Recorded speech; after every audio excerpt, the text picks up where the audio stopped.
Light is a type of energy that travels in straight lines. Light helps us to see everything around us and is produced by two different sources, a natural light source and an artificial light source.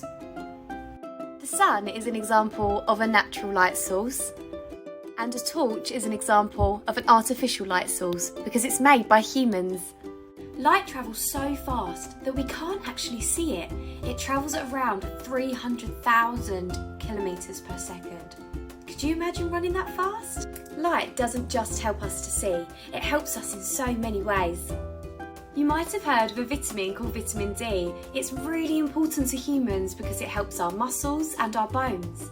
And the best way that humans get vitamin D is from the sunshine. Light is also super important to drivers because it helps them look out for each other and stay safe in the night time. How many light sources can you find around your home?